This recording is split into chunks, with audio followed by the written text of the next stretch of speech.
Hello दोस्तों, तो आपका free M P study channel में स्वागत है। और हम कर रहे हैं एक और एप्लीकेशन जो कि है write an application to the bank manager to reactivate bank account. इसका मतलब है कि हम एक एप्लीकेशन लिखेंगे बैंक मैनेजर के लिए जिसमें उससे रिक्वेस्ट की गई है रीएक्टिवेट बैंक अकाउंट, मतलब कि हमारे बैंक अकाउंट को रीएक्टिवेट करने के लिए। ठीक है, तो क्या होता है कि जब बहुत लंबे टाइम से हम ट्रांजेक्शन्स नहीं करते हैं तो हमारा बैंक जो है इनएक्टिव पोजीशन में चला जाता है। ठीक है, तो उसे एक्टिव करने के लिए हम एक एप्लीकेशन लिखते हैं बैंक मैनेजर को। तो ये वही क्वेश्चन है और इसमें हम देखते हैं कि किस प्रकार से हमने एप्लीकेशन लिखी है। तो सबसे पहले हम एप्लीकेशन के फॉर्मेट के अकॉर्डिंग लिखते हैं टू, इसके बाद लिखते हैं द बैंक मैनेजर, मतलब जिसके लिए हम भेजते हैं उसके पद का नाम लिख देते हैं। ठीक है, और इसके बाद हम बैंक का नाम लिखेंगे, वहाँ पर फिर इसके नीचे एड्रेस भी लाएंगे और इसके बाद वो डेट लिखते हैं जिस डेट पर हम अपने जो एप्लीकेशन है उसको भेज रहे हैं। ठीक है, तो यहाँ पर हमने बैंक का नाम लिखा, एड्रेस लिखा और डेट लिखी। अब हमारा आता है सब्जेक्ट। तो हमारा सब्जेक्ट हम क्वेश्चन में ही देख चुके हैं कि क्वेश्चन में है कि हमारे लिए जो एप्लीकेशन लिखनी है वो लिखनी है रीएक्टिवेट बैंक अकाउंट। ठीक है, तो यहाँ पर हमने जो लिखा है वो है reactivation of inactive bank account, मतलब कि जो हमारा इनएक्टिव मतलब कि असक्रिय बैंक अकाउंट है।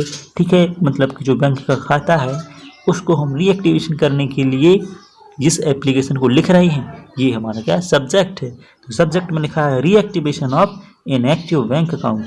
तो हमारे बैंक अकाउंट जो इनएक्टिव है उसके रीएक्टिवेशन के लिए हम इस एप्लीकेशन को लिख रहे हैं। इसके बाद में लिखते हैं हम रिस्पेक्टेड सर या मैडम।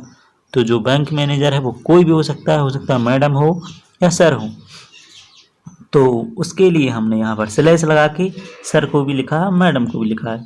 ठीक है, तो रिस्पेक्टेड का मतलब आप जानते ही होंगे, जो होता है महानुभाव, आदरणीय। ठीक है, इसके बाद में आता है हमारी एप्लीकेशन के मेन टॉपिक, जो कि हमें इसमें अपना बताना है कि क्या है हमारा बैंक अकाउंट का नंबर। ठीक है, क्या आपकी ब्रांच है। तो हम इसमें लिखते हैं माई नेम इज़, ठीक है, XYZ।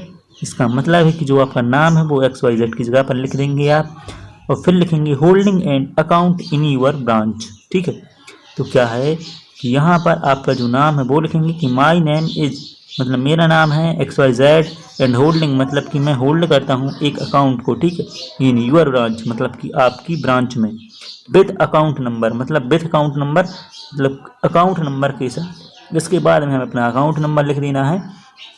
तो विथ अकाउंट नंबर जो भी आपका है। ठीक है, तो यहाँ पर कुछ लेटर्स को हाइड कर देते हैं और फर्स्ट के और कुछ लास्ट के डिजिट्स को हम शो करते हैं। ठीक है, चाहें तो आप पूरा भी लिख सकते हैं। तो इस प्रकार से लिखा है विथ अकाउंट नंबर, और जो हमारा नंबर है उसे हम लिख देते हैं इसके बाद में due to long term non operation the inactive status.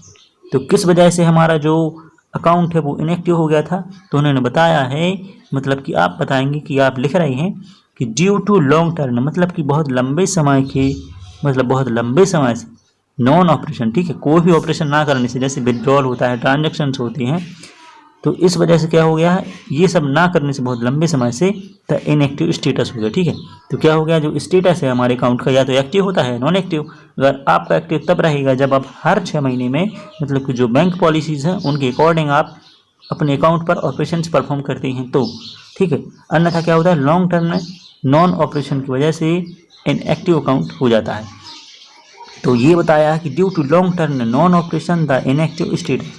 इसके बाद में आता है देयरफॉर, मतलब कि इसलिए, आई वुड रिक्वेस्ट यू, इसलिए मैं आपसे प्रार्थना करता हूँ, मतलब आई मतलब मैं, वुड मतलब एक वर्ब होती है बिल का सेकंड फॉर्म मतलब पास्ट फॉर्म। ठीक है, रिक्वेस्ट यू या इच्छा प्रकट करने के लिए भी यूज होता है। तो आई वुड रिक्वेस्ट यू मतलब कि मैं आपसे प्रार्थना करता हूँ टू रीएक्टिव माई अकाउंट। ठीक है, तो मेरे अकाउंट को रीएक्टिव करने के लिए मैं आपसे प्रार्थना करता हूँ। इस प्रकार से आप लिखेंगे therefore I would request you to reactivate my account, इसलिए मैं आपसे प्रार्थना करता हूँ मेरे अकाउंट को रीएक्टिवेट करने के लिए। टू इनेबल मी, ठीक है, to enable me proceed with future transaction. ठीक है, तो क्या है कि मुझे इनेबल कर दीजिए। ठीक है, मुझे इनेबल करने के लिए इसमें प्रोसीड विथ फ्यूचर ट्रांजेक्शन, मतलब फ्यूचर के ट्रांजेक्शन्स में मुझे इनेबल करने के लिए, मतलब सक्षम करने के लिए क्या करना, क्या करिए, अकाउंट को एक्टिव कर दीजिए। इसके बाद आता है I would appreciate if you consider my request, मतलब कि आई वुड अप्रिसिएट मतलब कि मैं आपकी सराहना करूँगा यदि आप मेरी रिक्वेस्ट को मानते हैं तो ठीक है। एंड टेक एक्शन, और क्या करती हैं, एक्शन लेती हैं एज सुन एज पॉसिबल, कि जितनी जल्दी हो सके उतने जल्दी आप इसका एक्शन लीजिए, ठीक है। इसके बाद लिख देते हैं थैंकिंग यू, और लिख देते हैं फिर यूर सिंसियरली, और अपना नाम लिखते हैं जो कि जैसा लेटर मतलब एप्लीकेशन का फॉर्मेट होता है उसके अकॉर्डिंग, और इसके बाद अपना मोबाइल नंबर भी मेंशन यहाँ पर कर सकते हैं। तो यहाँ पर लिखा है मोबाइल नंबर इस ब्रैकेट के अंदर लिख सकते हैं। तो हम आशा करते हैं कि ये जो वीडियो है आपको उसका एक्सप्लेनेशन समझ में आया होगा।